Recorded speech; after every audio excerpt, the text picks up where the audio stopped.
강제동원 재판에서 김앤장이 당시 정부의 입맛에 맞게 대법 판결을 뒤집기 위해서 얼마나 조직적으로 또 계획적으로 움직였는지 보여주는 내부 문건이 무더기로 나왔습니다. 네, 재판의 또 다른 당사자인 피해자들만 제외한 채 청와대와 외교부, 사법부, 그리고 김앤장은 사실상 한 몸처럼 움직였습니다.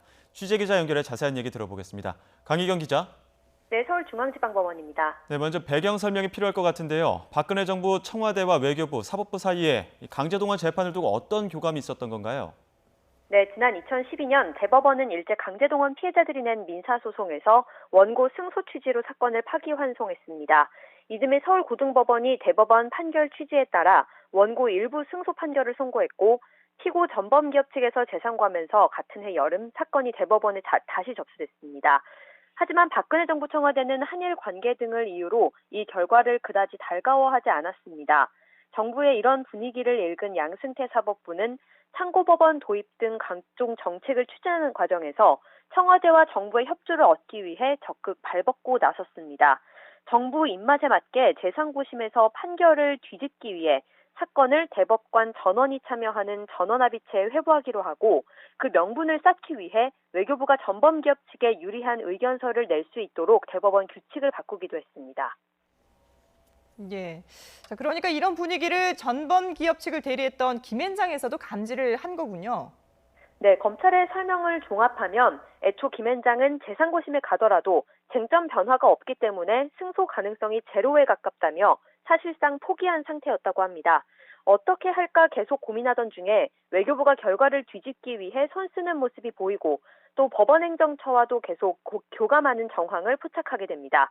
관련 내용은 양 전 대법원장 재판에서 진행된 김앤장 한상호 변호사의 증인신문에서도 다뤄졌습니다.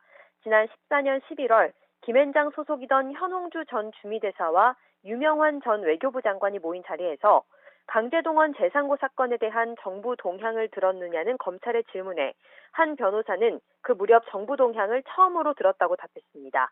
당시 이 자리에서 현 전 대사는 강제동원 사건 문제를 박근혜 당시 대통령에게 보고했고 박 전 대통령이 조치를 취하라고 지시했다는 내용 등을 언급한 것으로도 전해졌습니다. 희망을 얻은 김앤장은 그 즉시 징용사건 대응팀을 만들었고 적극적으로 판결 뒤집기에 나서기 시작했습니다. 네, 그렇게 정보를 수집하기 위해서 전방위로 나선 것으로 보이는데 이 대응팀은 구체적으로 어떻게 움직였습니까? 네, 대응팀은 한상호 변호사와 유명환 전 외교부 장관, 현홍주 전 대사, 그리고 일본통 변호사 등으로 구성됐습니다. 이들은 각각 전담 마크맨을 지정해서 동향을 집중적으로 파악했습니다. 예를 들어 한상호 변호사는 양승태 전 대법원장과 임종원 당시 행정처 기조실장 등 사법부를 주로 담당했고 유 전 장관과 현 전 대사는 외교부나 청와대 외교라인 접촉을 도맡았습니다. 김앤장 출신인 곽병훈 변호사가 당시 청와대 법무비서관이었는데 곽 비서관을 관리하는 것도 한 변호사가 도맡은 것으로 전해졌습니다. 검찰은 재판에서 이렇듯 김앤장이 법원과 외교부, 청와대 등 각종 동향을 파악한 문건을 제시했는데요. 날짜별로 외교부 동향, 법원 동향, 심지어 BH 동향 등의 제목이 적혀 있고 누구를 언제 만나 어떤 내용의 대화를 나눴는지도 상세히 적혀 있습니다. 문건 중에는 한 변호사가 본인이 직접 자필로 쓴 메모도 있었고 한 변호사가 확인한 내용을 후배 변호사들을 시켜 작성하게 한 문서도 있었습니다. 자, 사법부 접촉 문건을 보면 대법원에서 김앤장의 이 외교부 의견서 제출을 촉구하라고 요청한 정황이 드러났다고요? 네, 처음엔 대법원보다 외교부가 한일 관계 악화 등을 우려해 강제동원 소송 문제를 빨리 해결하고 싶어하는 입장이 더 강했습니다. 하지만 2015년을 기준으로 이런 분위기에 약간 변화가 생겼는데요. 2015년 말 위안부 합의 체결을 위해 물밑 작업이 진행되면서 외교부가 국민의 반일 감정이 커질 걸 우려해 의견서 제출을 미루기 시작했습니다. 하지만 양승태 대법부는 상고법원 도입을 위해 국정운영 협력 사안에 강제동원을 포함해야 했는데 외교부가 적극적으로 나서지 않으니까 애가 타던 상황이었습니다. 결국 양승태 사법부에서 전범기업 측을 대리하는 김앤장을 활용하기로 마음먹고 김앤장의 외교부 등 정부 의견 요청서를 내달라고 요구하면서 양측의 손발이 맞은 겁니다. 김앤장 내부 문건을 보면 당시 법원에서 외교부 의견서를 필요로 한다는 정황을 김앤장이 파악하고 있었고 실제 임종원 당시 기조실장이 김앤장 측의 의견조회 요청서를 제출해달라고 요청하기도 했다는 사실이 확인됩니다.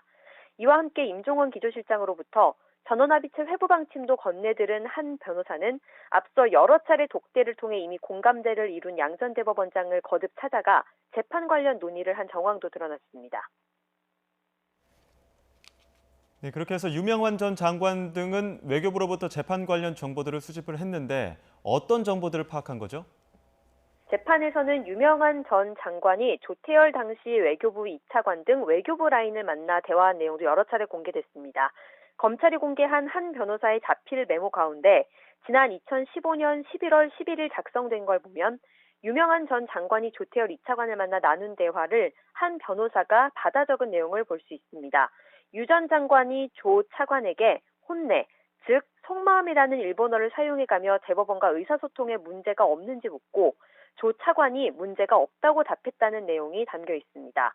또 외교부가 의견서 제출을 주저하자 유 전 장관이 청와대가 중심을 잡을 필요가 있다며 김앤장 출신인 곽병훈 법무비서관의 역할을 강조했다는 내용 등도 문건에서 드러났습니다.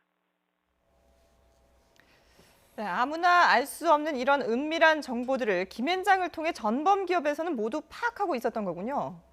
네, 양승태 전 대법원장 측에서 공개하지 말라며 반발했던 서류 중 하나입니다. 김앤장이 전범기업 측과 통화한 내용인데 고객 반응이라는 제목의 김앤장 문건에는 대법원의 심사숙고로 재상고심 전망이 어둡지만은 않다고 돼 있습니다. 또 외교부 등을 통해 대법원을 설득할 필요가 있고 그런 시기가 무르익었다고도 전했습니다. 이렇듯 김앤장은 자체적으로 파악한 법원이나 청와대, 외교부 동향을 직접 전범기업 측에 고스란히 전한 것으로 드러났습니다. 문제는 전범기업까지 이어지는 이 전체적인 커넥션에서 또 다른 재판 당사자인 강제동원 피해자들이 철저히 배제됐다는 점입니다. 검찰은 김앤장이 전범기업 측에 구체적으로 어떤 정보까지 전달했는지 파악하려고 했지만 한상호 변호사는 고객의 비밀을 지켜줘야 한다며 관련 증언을 모두 거부했습니다. 다음 달 4일에는 다른 김앤장 변호사와 유명환 전 외교부 장관의 증인신문이 예정돼 있는데요. 실제 문건을 작성한 당사자들이기도 한 만큼 이때 추가로 더 구체적인 자료가 공개될 것으로 보입니다. 지금까지 서울중앙지방법원에서 YTN 강희경입니다.